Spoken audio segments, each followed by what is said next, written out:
Nire landare zurriak ikertzen. Etxean bezala sentiarazi nahi ditut besterik ez. Gaur bertan nik neuk kendu ditudan kontsumo handiko mobilekin alegia. Energia kantitate txiki bat lortu nahi duzu energia mordoa erabiliz. Bueno, baliteke.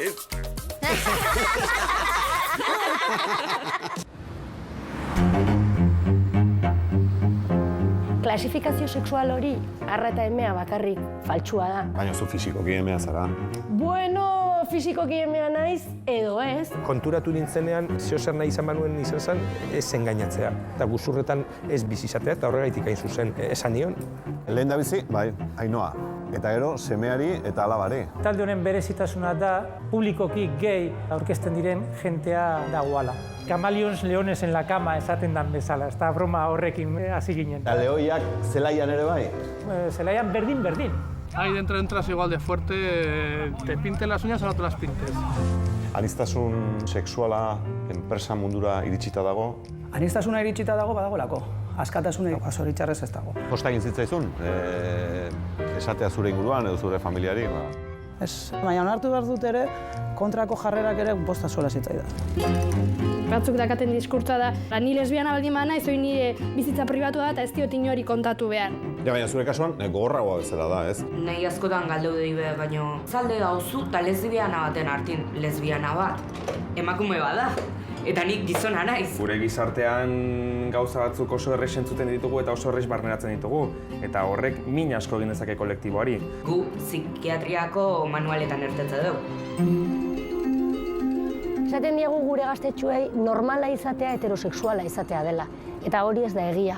Ez dago normaltasun bat. Ama ere bazara? Bai, Bi hozarete amak, ez? bai, bi ama. Bi ama. PNU-en aserretu zaizu norbait? Ze, ez dakit, orain urte batzuk PNU-en... Nik uste Elizari eskua sartu behar zaiola. Eta debekatu egin behar zaie. Ezin dira homofoboak izan. Ezin dira matxistak izan. Heterosexuala ez den pertsonatik esegitzen zaigu armairutik ateratzea. Hau da, hor badagoia diskriminazio bat ez, zergatik heterosexualitatea arau bat dalako.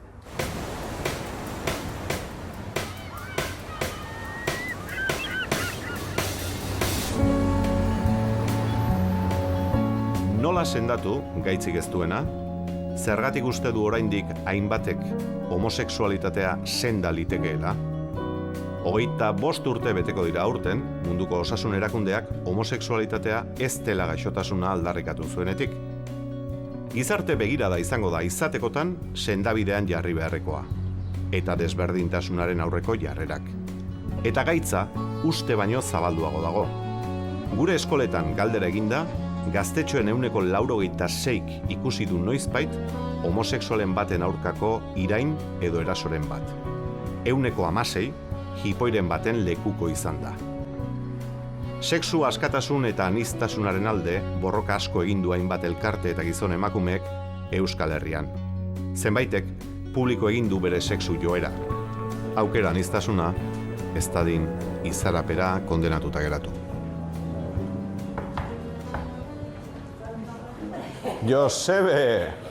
Josebe Iturriotz. Kaixo, Jaime. Hau da emakumeren etxea? Bai, hau da, hemen, Zer Donostian. zaitza hemen entreatzen, zezu bazterren astaldi esan barrazara, ez? Bai, ja, esan daiteke hemen bizi naizela dela nire bigarren etxea ala lehenengoa. Eta bai, hemen egoten gara, bilerak, ekintzak, tailerrak, hitzaldiak, hemen egoten da gara ni eta beste elkarteko emakume asko. Haintxe bertan harrapatu nuzu hor lantxo batzuk egiten, batetik bestera, hoxe. Ja, banukan, zurekin aurrez aurre egoteko gogoa, Bai, bai. Ze, oso persona ospetsua zara. Ezaguna. Nola eramaten da hori?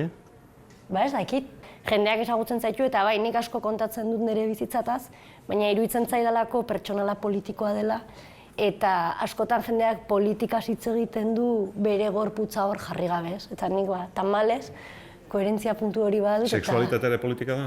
Noski, sexualitatea izango litzateke gaiik politikoena, jendea ez da konturatzen, baina gure gizarteak gehien determinatzen duena, nire ustez, sexua da.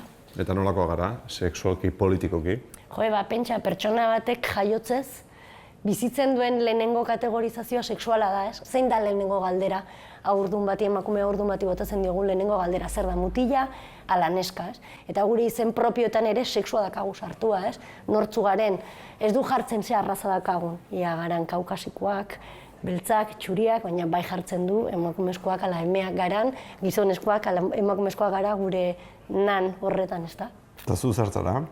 Etiketa liteke edo ze arrak eta emeak? Ba, nik usten naizela gorputz bat, beste batzuekin batera, demostratzen duena egi biologiko edo egi zientifiko hori ez dela egia. Zientzia modernoak asmatutako klasifikazio bat da. Baina zu fisikoki emea zara.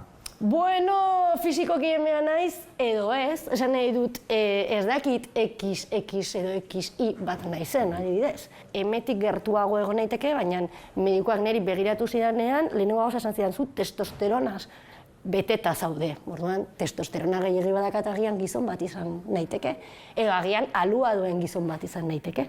Josebe, baina zu zure buruarekin gustora bizi zara, ez? Gustora zaude. Bai, baina ni gustora nago nire buruarekin, baina uste dut lan oso gogorra egin dudala hori lortzeko. Ez da erresa, niretzako ni izatea nahiko gogorra da. Hori guztia kontatzea nahi nuke, Abitxu. Eta iruditzen zaizu armairutik atera egingo gara. Bai. Aire piti bat hartzeko. Oso ondo, ez nahi zinez barruan egon, baina primera, guazen.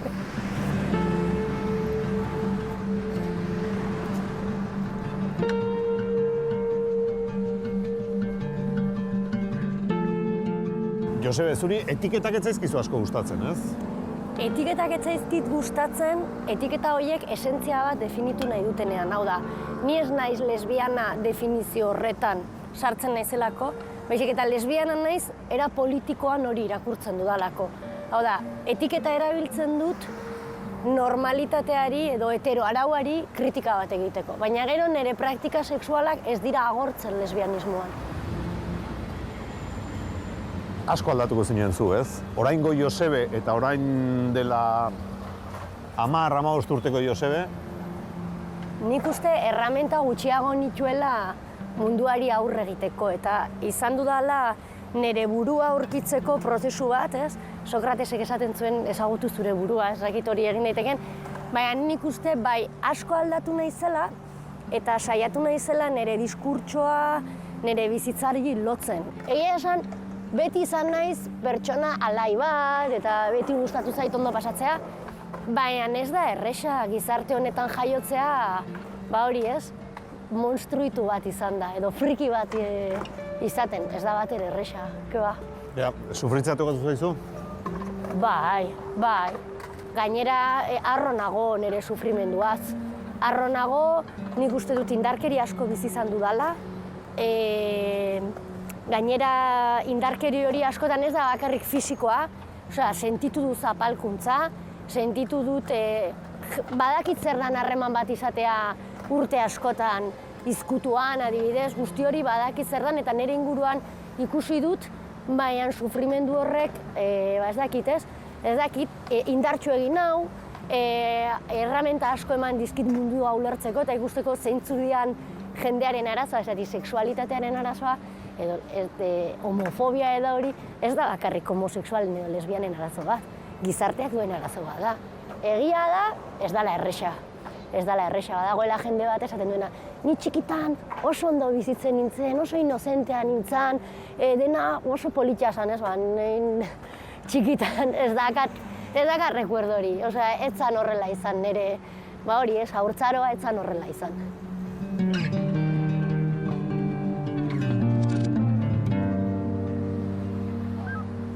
Josebe, marimutila askotan deitu dizute?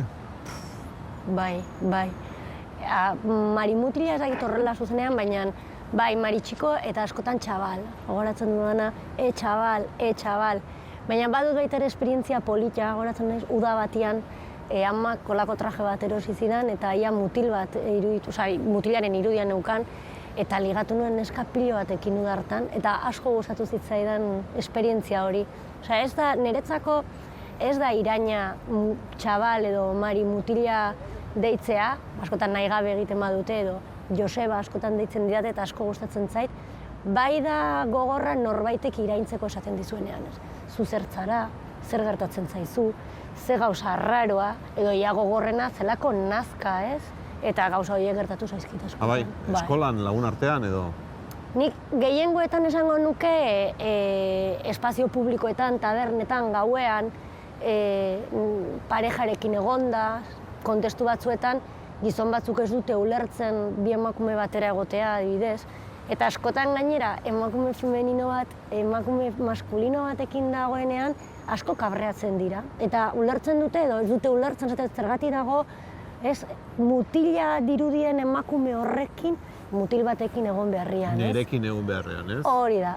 Nik uste dut edertasun eredu bat sortu dugula. Edertasun eredu berria, travestia, emakume travestitua, hau da, gizonez travestitzen garen emakumeak, gehien bat butx emakumeak, maskulinoak garen emakumeak, ez garelako inoiz ederrak bezala ulertuak izan, ez? Eta bada garaia edertasun eredu berriak sortzeko.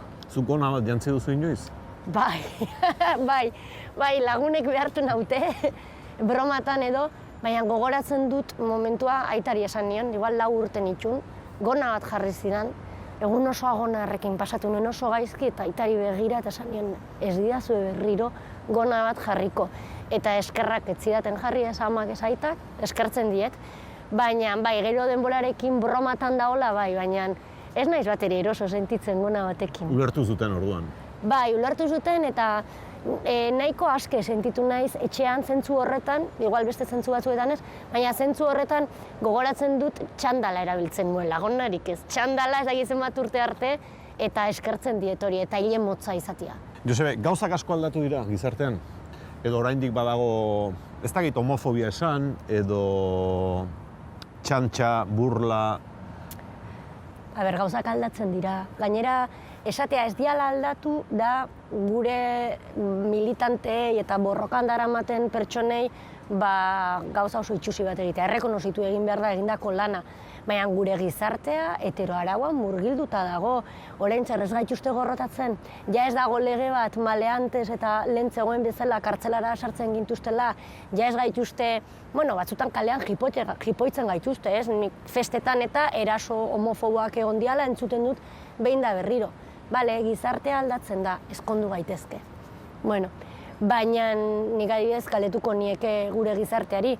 Eskolatan esplikatzen zaio jendeari heterosexuala ez dela aukera bakarra. Bakoitzak izan daitekela nahi duena. Ez dela benetako opzio sexual bat. Esaten diegu gure gaztetxuei normala izatea heterosexuala izatea dela. Eta hori ez da egia. Ez dago normaltasun bat. Eta batzuetan ez da gertatzen, Josebe, homosexuala izatea joeran jarritako zerbait dela, alegia lobby gehiak sekulako indarra hartu duela publizitatean, jazkeran, modan, eta indar izugarri hartzen ari dela? Lobby gehi bat dagoela, argi dago, eta gainera oso kritikatua izan dela beste mugimendu batzuetikan, ez? Bai, dago Eurorosa hori, importantea da gainera irakurketa politiko bat egitea gizonezkoak, txuriak, dirudunak, horiek izan dira lobby horretan sartu dianak eta gauza asko lortu dituztenak, ez? Zeintzu gelditu dira hortik kanpo? Justu irudi hori ematen ez dugunak, ez? Gehi batzuk boterea izatea horrek ez du heteroaraua zalantzan jartzen. Tira, Eliza Urruti izango duzuzuk, ez? Begira, lehen galdetu didazu ian nire bizitzan indarkeria puntu bat, gogoratzen dut lehenengoa izan da, nire bizitzan Eliza izan da. Horazen dut oso txikitatik esan diate infernura joan behar nintzala. Gertu sentitu izan dut Eliza, gertu sentitu izan dut santzionatzeko, gertu sentitu izan dut esateko ni monstruo bat naizela. Rouko Barelaren hitzak gertutik dazkat eta gero ikasi dut Eliza ez dela hori bakarrik. Gero ikasi dut Elizanen azpian badagoela jende oso majua. Baina Eliza bera eta diskurtso erlijiosoa gai politiko bat da. Nik uste Elizari eskua sartu behar zaiola eta debekatu egin behar zaie. Ezin dira homofoboak izan, ezin dira matxistak izan. Ezin daiteke egon papa bat, mama bat ez badago. Ezin daiteke egon horrelako apaizak eta emakumezkoak ez badira sartzen. Erlijioan baita ere irautza egin behar da. Jende asko egon liteke, gazte asko egon litezke, barruan sentitzen dutena agertzera ausartzen ez direnak? Nik lan egiten dudan gazteekin, uste dut askotan ez beti, askotan askatzailea da beraientzako esatean lasai. ez izan bat edo bestea, izan nahi dezuna, aldatu daiteke gainera. Osea, ez, da zure bizitzan ez, makrobiotikoa egin naiz, eta ja ez naiz hortikan gehiago mugiteko, ez? Izan dezaket neska batekin harreman bat, izan dezaket mutil batekin, momentu batean nire generoa bersignifikatu egin dezaket, eraldatu dezaket nire generoa, nire emakumetasuna ulertzeko modua, eta nik uste gaztentzako eta orokorrean diskurtso hauekin sartzen den jendearentzako nahiko askatzailea dela.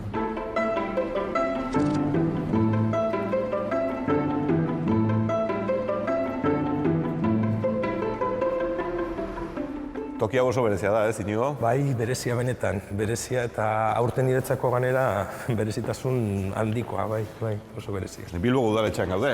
Bai, Bilboko udaletxean, bai, hau da planta noble deritzona. Eta tokirik preziatuena, orain ikusiko dugun hau, ez dakit ze pasatzen zaizue bilbotar guztiei, baina hemen ezkondu nahi izaten duzue? Bueno, udaletxean ezkondu ezkero, danak bilbotar guztiak hemen ezkontzen dira, hau da ezkontzeko lekua. Ja, saloi arabiarra, eh? Saloi arabiarra. Zolarria da. Zoragarria. Zure bizitzako pasarte bat dago hemen? Bai, oraintzu izandakoa eta bai, pasarte oso importantea, bai. Uztailaren 4 hemen ezkondu nintzen.